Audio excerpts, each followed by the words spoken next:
Hey there, planners. Today I want to talk about 10 ways that you can start to use your planner, a running to-do list, an actual printed planner, a blank notebook, some sort of digital application or device, whatever it is, you can start to use it to be more productive. These are 10 simple things that you can do in your planning system to create a bit more space and time for yourself. So go grab your planners and let's get planning.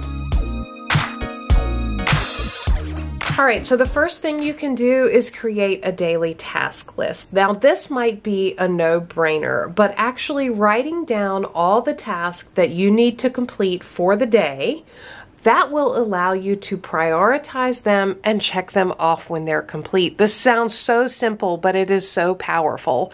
When you really spend just a few minutes thinking about what is it that you actually need to accomplish today, you may find when you look over that list that some of the things you think you need to do today aren't realistic to get done in a single day, or maybe they require more steps, which we'll talk about in another tip in a minute, or they just aren't the top priority. So writing down your list of things to do is powerful, and an even better tip is to write down the things you need to do at least one day ahead of time. That way you give yourself time to think about the prioritization of that list. Number 2 tip is to schedule time blocks. Time blocking is a huge productivity tool.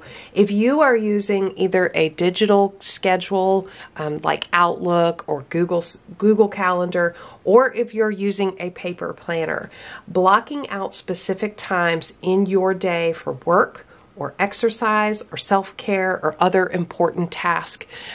This is so important to making sure you have time actually set aside, and you can do that realistic check of your day. Do you have enough time in the day to really get all the things done that you want to get done? This is going to help a ton with productivity. You can also begin to schedule blocks of time around your energy levels. So if you're more creative in the morning, you want to do the heavier, more strategic work, the brain work in the morning, whereas if you are wearing down and have less energy in the late afternoon, that's when you want to put the more mundane or recurring type tasks that don't require so much creativity. So time blocking is a really powerful tool. It allows you to see how you're spending your time and also to be more strategic about what things you're doing when.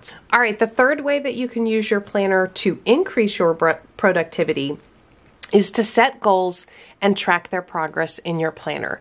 Now, you can go way deep down into the details of goal setting and really maximize your goal setting and productivity in your planner, or you can keep it very simple and just set a top 3 for the day.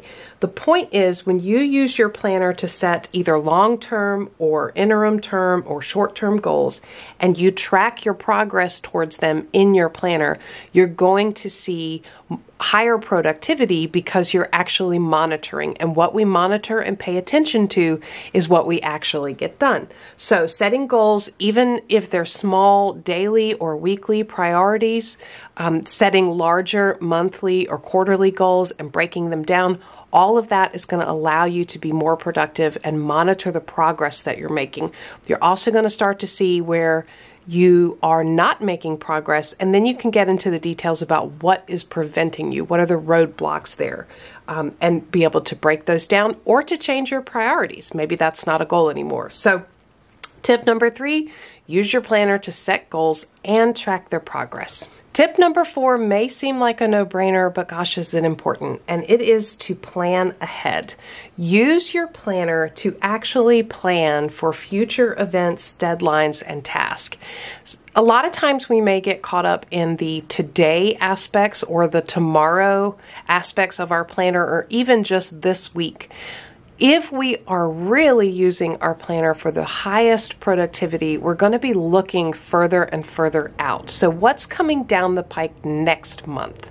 What's coming down the pipeline in 2 months or next quarter or next year? And we're going to start planning for that, and even thinking about, if this event is happening next month, what are the things that I must do to make sure I'm prepared and ready and that is successful for me, or for, if you're responsible for others, that it is successful for others. So That is a great way to use your planner to look ahead and know what's coming and really plan. And a lot of times that's called a future log in planners. If you have a pre-printed planner, it's easy to go ahead. If you have a digital planner, it's easy to go ahead. If you're using something like a bullet journal or a blank notebook, then you're going to have to create that space somewhere. And that can be either a combination of digital and physical tools or something you set up, in the back of or in the front of your planner. So planning ahead, using your planner to really look at those future events is going to help you stay organized. It's also going to help you avoid those last minute uh-ohs and the stress that comes with not being prepared for what is coming down the pipeline.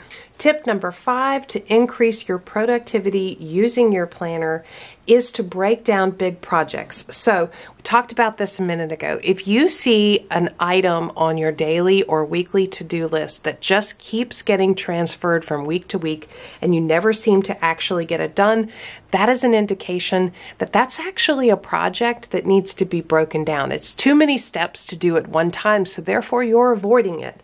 And you want to be able to use your planner to break down those items into smaller, more manageable tasks, and then you can schedule them accordingly. So for example, let's say you have an item on your to-do list that says book the trip to Florida, and you keep kicking that from week to week because it actually is several steps. So number 1, you have to see when everybody's schedules line up and when can it be scheduled. Number 2, you have to find a location that you're going to stay. Are you going to stay in a hotel, a resort, a Vrbo? How are you going to, find lodging?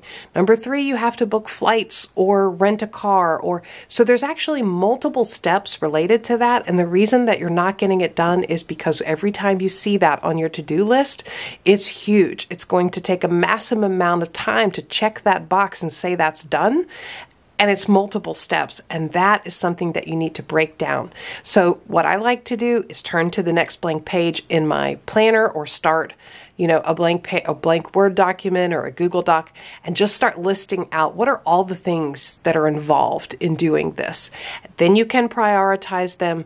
Then you can start to schedule them. So definitely breaking down those big projects is a way to use your planner to increase your productivity. All right, tip number 6, the way that you can use your planner for increased productivity is to spend time reviewing your day.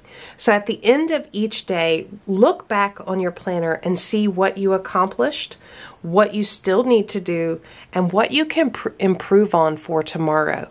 If you're using your planner to track to-do lists, this is going to be easy to see what got done, what didn't get done.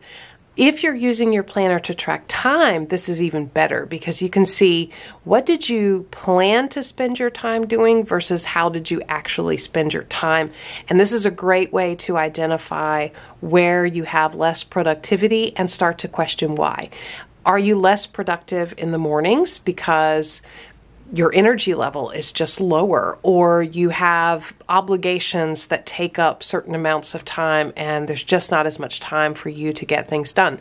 Now you know an improvement for tomorrow or for the future is not to schedule so many items there. So looking back and reflecting on the day or the week or the month or all of them in your planner is a great way to improve your productivity because you can identify what's going on and how to change for the next day. And this is not something that you just do once. It's something that you do over and over again because things change. So what works this month may not work next month. What works this year may not work next year.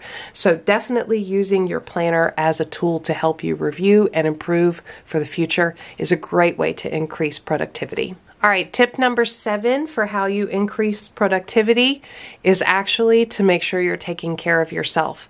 Using your planner to schedule time for self-care activities like exercise, meditation, hobbies, fun, downtime, rest, relaxation, all of that stuff. We talk a lot about productivity here on this channel, but we also recognize that you can not be your most productive by burning the candle at both ends forever. You have to have downtime. You have to have time where you are rejuvenating yourself and refreshing yourself. And that means in some cases that you have to schedule it because our lives are busy. We don't have a lot of time. So make sure that you're using your planner to schedule that downtime that you need to be refreshed, so that when you come back to get things done, you're at your most creative, you're at your most productive. Use your planner that way to actually help you increase your productivity. All right, tip number 8 for how you can use your planner to be more productive is to plan for interruptions. We know interruptions are going to happen.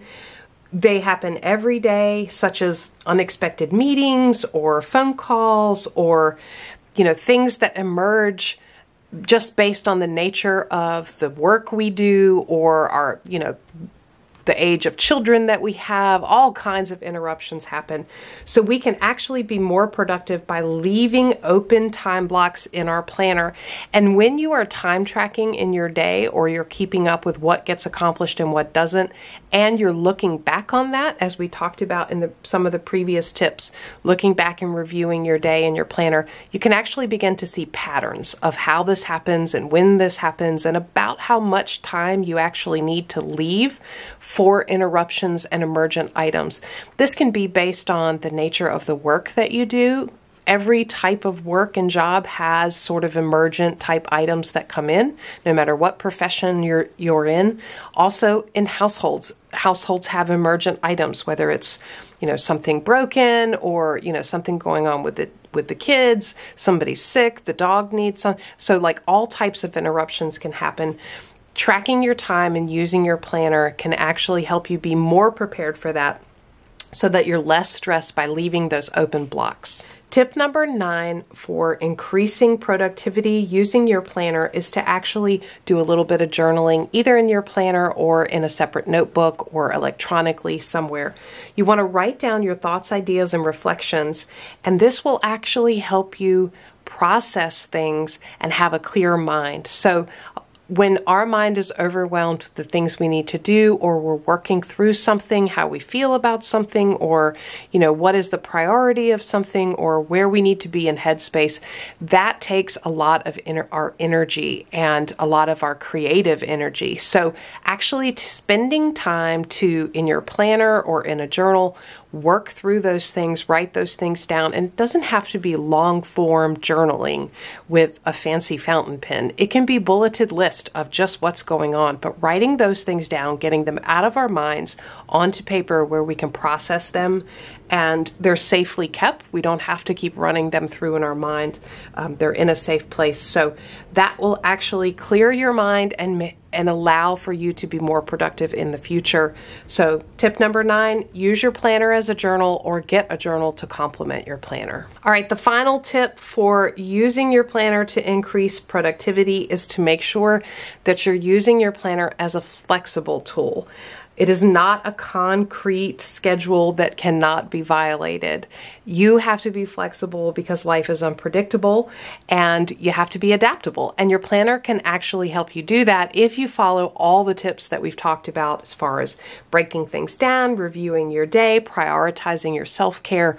All of those things will help you be more adaptable using your planner to increase productivity. I really hope that you enjoyed this list of 10. I would love to hear your ideas. What other ways can you use a planner to actually increase your productivity? Simple things that we can do and implement to see results as far as getting things done. If you enjoyed this video, give it a thumbs up, subscribe to Planning Annie for more content like this, and as always, thanks for planning with me.